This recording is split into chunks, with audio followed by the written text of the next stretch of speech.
Welcome back to my channel. My name is Dylan James. I'm a mindset coach that loves to focus on relationships. And today I'm skipping my intro. We're going to get straight into this video just because I have some time constraints. So I want to try and get this video done in 20 minutes. Okay. And I've been seeing the comments from people saying, what do we do if we're in no contact situations with somebody? And so that's going to be what we're talking about today. The first thing that I want to say before I get into this video is, well, I want to explain a few things. So the first thing that I want to start off with is I see in society and just interpersonal relationships, this notion that if you want to fix a friendship, that's fine. If you want to fix a relationship with a parent, that's fine. If you want to fix working relationships, that's fine. But God forbid you want to fix a relationship that did not work. Now you're freaking crazy and you need to move on. Okay. I want to say that because it's so wrong that people get met with so much backlash for wanting to work on a relationship that had a falling apart due to limiting beliefs, insecurities, doubts, fears, circumstances that got in the way of you and this person being able to connect and keep that connection alive. And if you love somebody, okay, if there's somebody in your life that you light up when you think about them, and having them in your life brings you an immense amount of joy, and you can really see yourself with them, and there's been things that have occurred that caused a separation and now you're in a no contact, you can take an approach to fix that. And that's the first thing that I want to start off with this. It's not bad. It's not crazy. It's actually really beautiful for you to love somebody that much. We do want to make sure that the approach you're taking feels good and you're stable and you're secure within yourself and you're enjoying yourself, which is what we're going to talk about in this video. But I really wanted to start with this point because, like I said in my previous video, conscious manifestation is really influencing yourself in a way that causes you continual reinforcement, and influencing that reinforces a belief system and a feeling state and a confidence that allows for you to show up and attract in the experience that you want. So if you're in a space where you're feeling doubtful, or first off, if you're feeling heartbroken, we need to deal with that first, okay? Because you need to stabilize in your feeling state. But if you're feeling judged or worried, or you're feeling like people are just giving all their opinions on what is right and what is wrong for you, you have to decide what is right for you. And you need to be confident with that decision. This is your life. You can get what you want. You always get what you want. If you look at your life, you've gotten what you've wanted, okay? And if you didn't get what you wanted, it's because you doubted yourself. So you can get what you want. You just have to feel confident with that decision and stop giving a fuck if people are going to like it or not. Who cares if people like it or not? If you love somebody and they're important to you, then put in the effort, drop the time urgency, recognize this is important to you, and do anything you can for the love of your life. Okay? We should not be afraid to do that. It's an insane world to tell people that they should give up on love. This is why so many people are unhappy with life, because they think, I posted something. Okay, I'm going to rant a little bit right now, and then we'll get into the point of this video. I posted a quote on my Instagram, and the quote was, "I am irreplaceable." That was not a narcissistic, cocky quote. People are not replaceable. So when you love somebody, you can't and you think, oh, there's too many challenges here, I have to give up. And you're heartbroken and you're dwelling in that feeling state and you're seeing the negative things showing up in your reality. And so you just decide to move on with your life and give up on this person. That affects you, right? That affects you on a deep level and makes life lose. I've said it, it loses its zest. You're settling for things that you actually don't want when it doesn't have to be that way. But you do need to be fearless, right?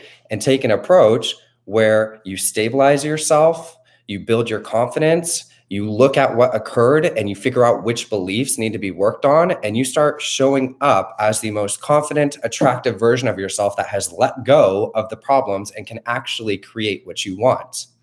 Okay? But you need to do that fearlessly. And if you're going back and forth because you're heartbroken, you need to deal with that first, because there is no reason for you to not be able to get what you want, especially in love. It's no different with a career, okay? A career that everybody may tell you, oh, that's never going to happen for you. It's no different with a career. It's no different with a friend group or looking a certain way. You can get what you want, but you have to stop giving a fuck about what everybody else says and how you may be judged or perceived, and decide for yourself and fearlessly go in that direction. Okay? So let's talk about now, okay? Now that we're clear with that, okay? Let's talk about now, what do you do if you're in a no contact situation? I've been in these circumstances before, so I'm going to explain what I've done, and I've done videos about no contact circumstances on my channel before. The first thing that I want to say when it comes to that is you have to believe that you can attract things into your reality.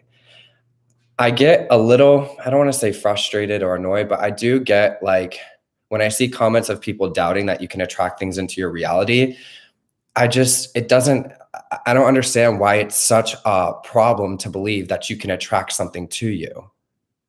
Okay. Like, we attract things to us all the time based on how we're showing up and how we're feeling. And so you have to believe that you can, first off, attract something to you. Okay. How do you actually do it though? So if you are distressed by the no contact situation, if you're heartbroken, if you can't stop thinking about it in a negative way, okay. And like I said, I'm going to speak from my experience. So when I've ever been in a no contact situation, it has fucked up my feeling state completely, because you're anxious and you're worried about this person, or you're hoping they're not talking to other people. And you can fall really easily into like obsessive stalking behaviors because you care so much and you want the connection to come back. Oh, hold on.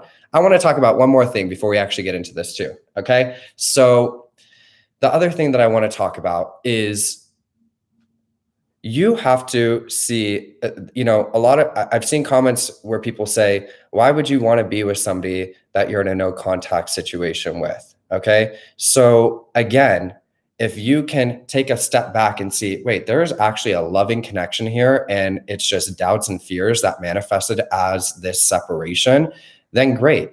If you're in an abusive circumstance with somebody, okay, you're going to see that as you build your self-concept, your awareness is going to shift and you're going to feel too good for this person.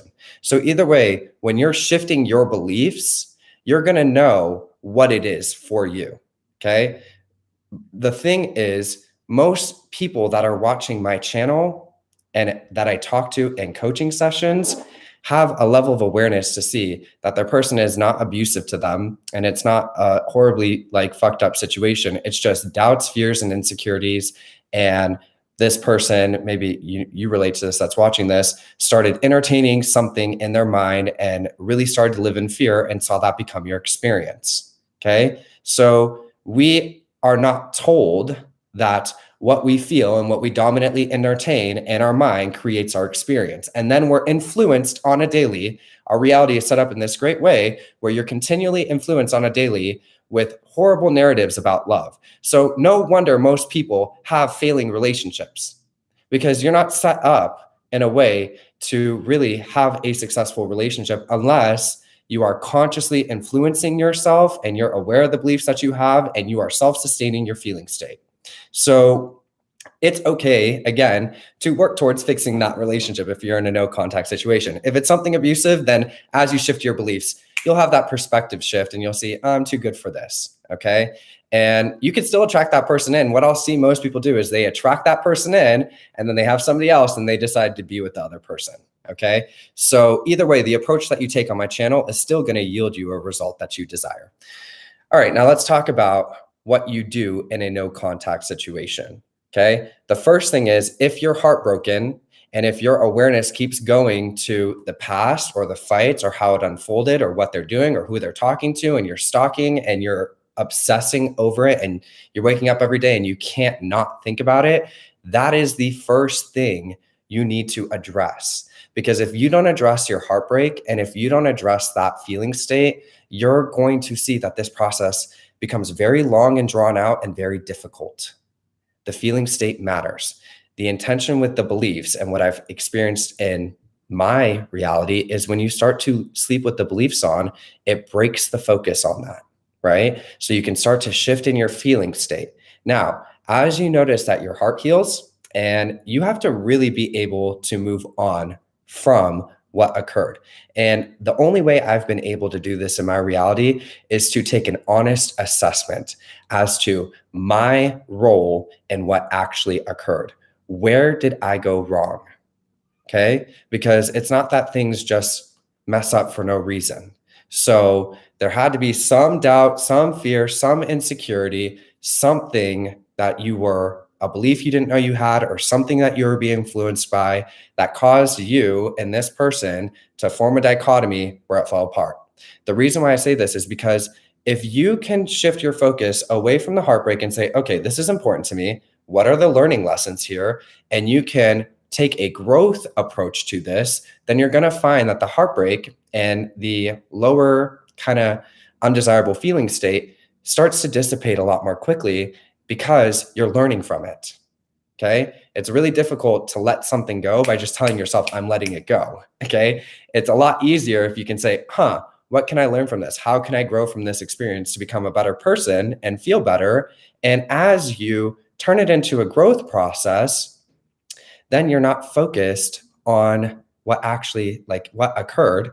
And this also plays out in the long term too. So when your person comes back in, you can say, oh yeah, I learned all these things. I'm feeling really great. Instead of recreating the old fights that you had with them, you've grown as an individual, which can then create a new dichotomy. So if you can take the approach, we're going to talk about like getting the communication in a second, but if the feeling state and the approach that you're taking is really important, because if you're, again, heartbroken or finding that you're obsessed and worried and your awareness keeps going there, you're going to see opposite things manifesting. So manifesting is absolutely real.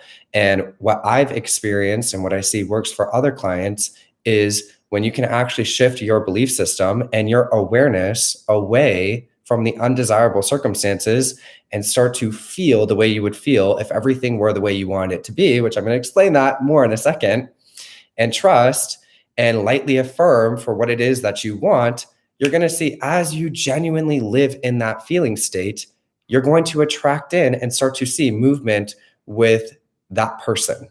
Okay. But if you're heartbroken or you're saying, where is it? When's it going to happen? And you're constantly checking and your awareness keeps going to how there is no contact, then you're not actually aligned to the feeling state. Okay. And so if you can turn it into a learning process, that's going to drop the focus. Once you start to shift the beliefs and learn from it, and you actually start to get a general sense of stability. So I say in my content, before you even try to manifest something, because people want to jump straight to the manifesting and they're still heartbroken and they're still really distressed by their circumstances, and they're not really taking into consideration where their feeling state is. So if you can gain a general sense of stability where it's like, oh, I'm not sitting here crying each day. I'm not dwelling in the past. I can enjoy other aspects of my life now. I learned from that experience. I'm feeling good again. Okay. From that general space of stability, then you can start to ask yourself, how would I feel? How did it feel when everything was good with that person? Okay. And this is the end state feeling that we want to identify.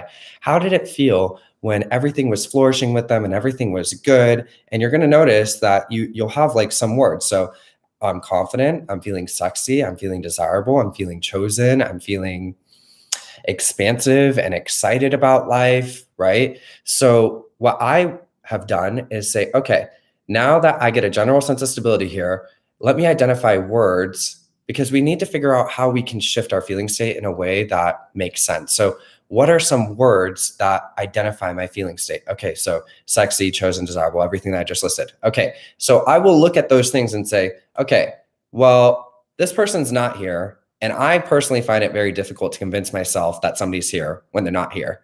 What I find is a lot easier is to look at those words and say, what can I do today that makes me feel sexy, That makes me feel chosen. That makes me feel confident. That makes me feel desired. That makes me feel attractive and expansive. As you start to actually live in that feeling state, this is where the manifesting occurs. How do things typically manifest? The things that you have no resistance to. Okay. And this is where we have to see that manifesting is a natural process that we're trying to consciously replicate. So if it's a natural process and we want to replicate it, we need to replicate it in the same natural way that it unfolds. So when you don't have resistance to something, typically what happens is you're in a feeling state and you have a fleeting thought. And that fleeting thought really isn't a conscious fleeting thought. You'll just think of something random. And then because there's no contradiction to it, you move on with your day and you see it manifest in as your experience, whether that be like a person that you think of or like a certain specific object, whatever, right? So it's because you're actually in a feeling state where that fleeting thought is just an unconscious thing that is coming from the state that you're in. So if you can successfully shift your feeling state to that end state, you're going to notice that you have fleeting thoughts that are aligned with what you want to experience. So you'll be feeling confident. You'll be feeling that way that you feel when this person is actually in your reality. And you'll notice you'll have fleeting thoughts of like, oh, they're totally reaching out to me anytime, or they can't stop thinking about me, or they're totally disgusted at the idea of me being with somebody else. And it's not a forced thought. It's just coming from the state that you're existing in. And if you've ever studied Neville Goddard, then this is really what he means by when you're in a state that forms your awareness. So when you shift yourself into a state, everything is already complete there. Okay.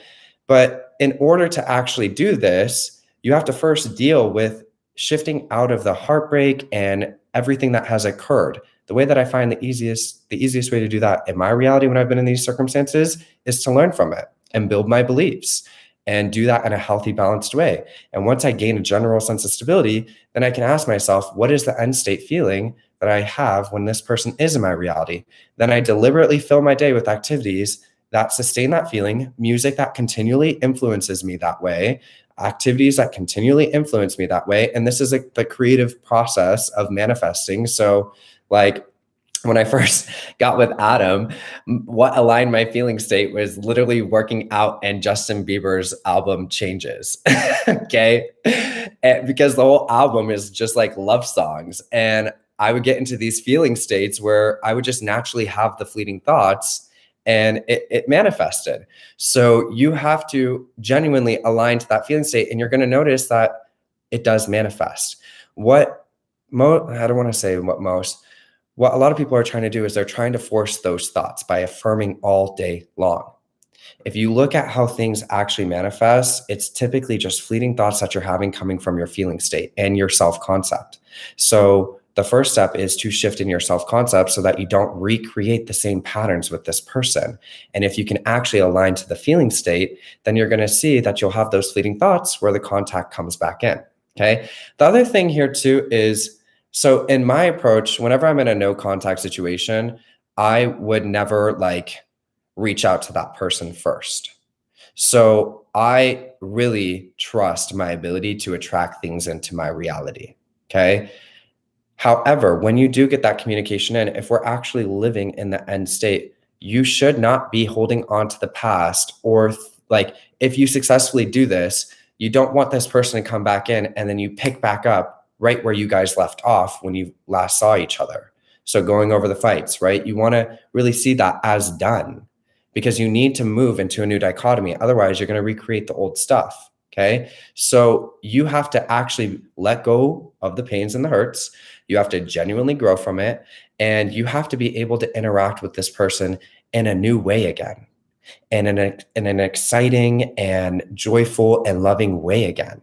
And you're going to see, okay, if things come up from the past, then you can talk about it as a growth process.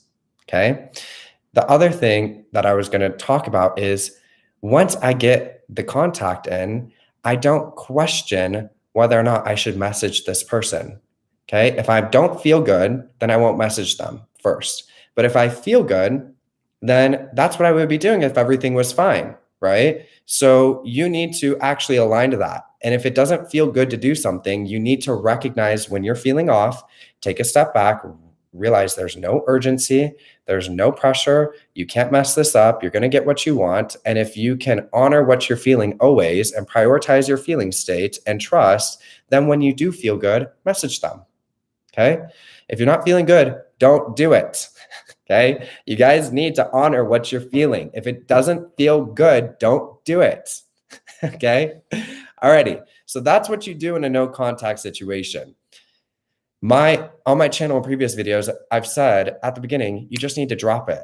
Because again, if you're in that feeling state where you're heartbroken or you're feeling a lot of need and desperation for this person, it's going to be really difficult to align to that joyful, loving, expansive state that you're in when everything's good. So don't try to skip ahead. Realize if this person is important to you, you want to create sustainable results. So take the time that it needs to actually generally get a sense of stability back in your reality and build your beliefs, and then start to go in the direction of sustaining that end feeling state. Because if you take the time to actually do this, then you're going to really align there.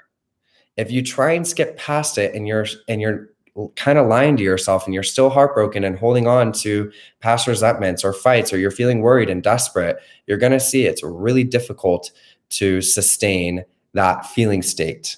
So be honest with where you are, be gentle with yourself, honor the process, and don't give up. Okay? If something's important to you, don't give up. Alrighty. I love you all so much. Thank you for everybody being here. Thank you for all the thumbs up, and I hope you have a wonderful night.